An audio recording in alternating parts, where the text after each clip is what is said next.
jaz bom v bistvu predstavila eno precej drugačno zadevo od drugih sogovornikov.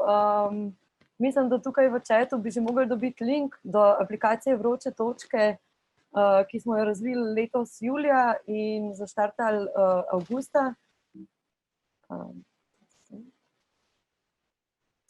Čisto na kratko o projektu. Vroče točke smo nekako začeli iz dveh razlogov. Prvi razlog je bil ugotoviti, ali ljudje v Ljubljani zaznavajo vročino podobno, kot so jo zaznali sateliti v projektu Urban Heat Island. Se pravi, a se neke znanstvene meritve toplotnih otokov ujemajo s tem, kar občutijo ljudje. Drugo pa to, da ko govorimo o podnebnih spremembah, večinoma zgubimo publiko, zgubimo ljudi, nehajo poslušati. Želeli smo s tem projektom tudi nekako drugače nasloviti ljudi in jih preprosto vprašati, kje vam je vroče. Vročina je že zdaj zelo pomembna. Sogovorniki pred mano so povedali, kako se segreva ozračje v Ljubljani in nima smisla, da govorimo o tem, kaj nas še čaka, ampak o tem, kar že občutimo. Pri vročih točkah smo obdobje zbiranja omejili na vroče dni v avgustu, letos poleti. Nagovarjali smo predvsem pešce in kolesarje. To so tisti ljudje, ki so najbolj izpostavljeni, ko pride do vročinskih valov. In nekako jim povedali, da za lokacijo, ki jo bodo največkrat izpostavili, bomo pripravili nabor ukrepov, ki jih lahko sprejme mesto, da stanje izboljša. Zemljevide ukrepe bomo predali predstavnikom Mestne občine Ljubljana in trenutno smo v fazi, ko ta zemljevid pripravljamo in ga bomo Mestni občini Ljubljana tudi predali. Aplikacija izgleda takole, lahko jo tudi sami obiščete na naslovu, ki ga vidite tukaj. V bistvu smo ljudem zastavili samo 4 preprosta vprašanja. Označi vročo točko, povej več o lokaciji, povej, kdaj je tukaj vroče, dopoldne ali popoldne. In pa 4. vprašanje, ki je meni osebno najbolj zanimivo, kako se je vročini na tem mestu izogneš ti. Tako da od tukaj naprej bom govorila o rezultatih, ki smo jih zbrali. Res smo presenečeni nad odzivom ljudi. Mi smo v malo več kot 2 tednih zbrali več kot 700 vročih točk. Ljudje so jih res označevali. Res nismo računali na takšen odziv, ampak je bil zelo, zelo dober. Karto teh 700 označenih lokacij smo potem primerjali z karto Urban Heat Island, ki so jo pokazali tudi že sogovorniki pred mano. In še posebej za središče mesta ugotovili neke podobnosti. Naprimer, tako kot v raziskavi Urban Heat Island, tudi pešci in kolesarji v Ljubljani so letos opažali, da je vročina zelo prisotna na Celovški, tukaj ob Unionu, na območju železniške in avtobusne postaje, na območju kliničnega centra in pa tukaj le okrog Ajdovščine, Nazorjeve. Kot vidite se, podatki, ki so jih dali ljudje, zelo ujemajo s tem, kar so pokazali tudi satelitski posnetki.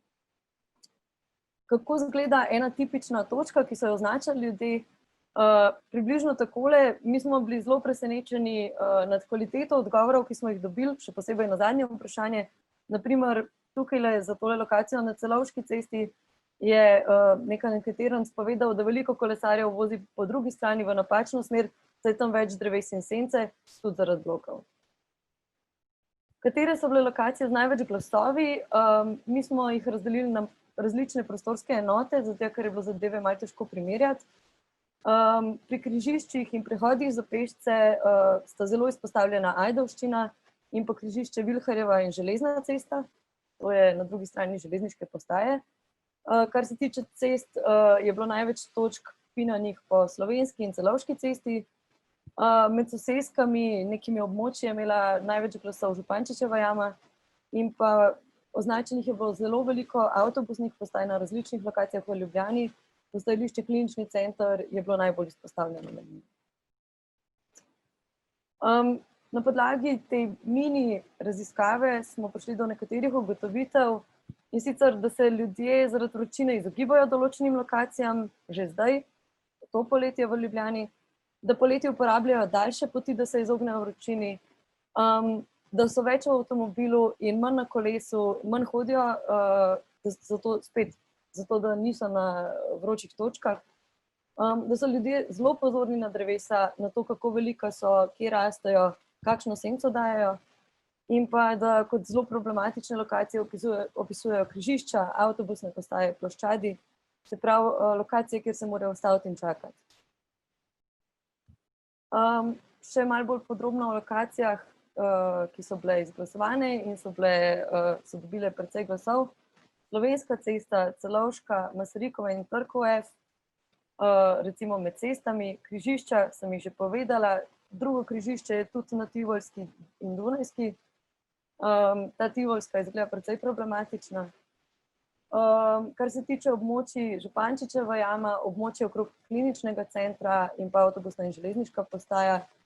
Meni je bilo zelo zanimivo videti, da je za območje BTC-ja precej manj glasov, čeprav je to območje z najbolj izrazitim toplotnim otokom v Ljubljani. Po drugi strani pa je to tudi precej logično, ker se v BTC večina ljudi pripelje z avtomobilom, ne pa s kolesom ali peš. In pa, kot sem že rekla, avtobusna postajališča, UKC kot tisto, ki je bilo najbolj izpostavljeno. Mogoče meni še bolj zanimivo, kaj so nam ljudje povedali o teh lokacijah. Situacijo na vročih točkah so opisali kot beton, asfalt brez dreves, brez zelenja, lokacijo brez sence, preveč parkirišč, premalo dreves in pa tudi to, kar sem že povedala, premlada, premajhna drevesa, da bi dajala senco. To so bili odgovori, ki so se pogosto ponavljali.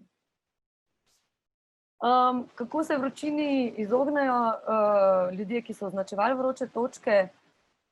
Veliko jih govori o tem, da se vročini ne moreš izogniti, izražali so neko nemoč, sence ni nikjer, čim prej grem stran iz te lokacije. Drugi so govorili o tem, da se umaknejo v senco ali pod stavbami, pod drevesi, pod sence avtobusnih postaj, dežnikov restavracij, podhodi. Zelo različne strategije imajo. Mislim, da je ta ena od zadev, ki je najbolj zanimiva, to, da ljudje grejo po daljših poteh, da se izogibajo aktivno ulicam, ki so prevroče, grejo po alternativnih poteh v službo ali pa točno poznajo predel in se mu izogibajo ob določenih urah, zato spreminjajo urnik, če je to le mogoče. Še nekatere strategije izogiba so umik od vroče točke. Ta, ki je zame najbolj zaskrbljujoča, je sprememba prevoznega sredstva, se pravi to, da so ljudje več v avtomobilu, da se ne preznojijo, in pa to, da se zadržujejo v zaprtih prostorih, v stavbah, ostajajo doma, ne grejo v javni prostor, ker je pač prevroče. Na podlagi teh lokacij, ki so jih ljudje podali, smo začeli razmišljati tudi o ukrepih za hlajenje mesta.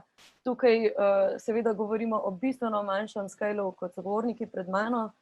Mi smo gledali predvsem na mikrolokacije, pri tem pa smo za referenco vzeli nekatere strategije, ki so bile že dobro postavljene. Kopenhagenska strategija, pač ta podnebni načrt je bil že izpostavljen. Pariz, Barcelona, Dunaj, to so vse zelo zanimive mestne strategije za ohlajanje mesta.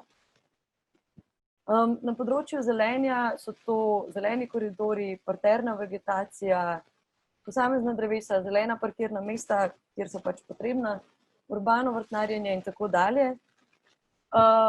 Voda je pomemben faktor pri ohlajanju mesta, zalivalni sistemi za drevesa, odprte vodne površine, pitniki in tukaj bi res izpostavila pršilniki kot res skrajni ukrep, če nič drugega ni možno. Tretji sklop ukrepov, senca, veter, pravi materiali.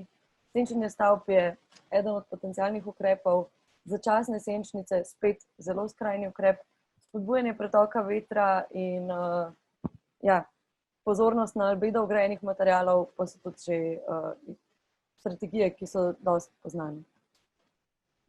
Bolj kot neki kurativni ukrepi za ohlajanje posameznih lokacij, smo ugotovili, da so pomembni pa neki osnovni načrtovalski principi.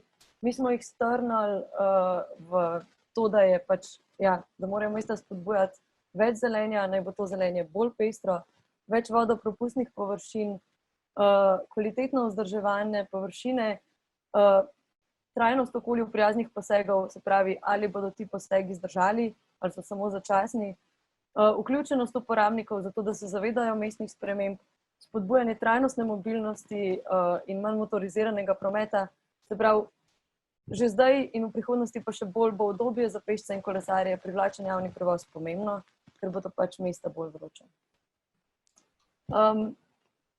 Samo ena prošnja, če kmalu zaključite z prezentacijo, ker smo v tesnem. Hvala. Na tem mestu bi zaključila, zelo bom vesela, panelisti imajo zagotovo veliko znanja o tej temi, slušatelji tudi, veseli bomo kakršnihkoli dodatnih namigov, potencialnih ukrepov, ki jih rabimo še pogledati. Zaenkrat pa hvala za pozornost.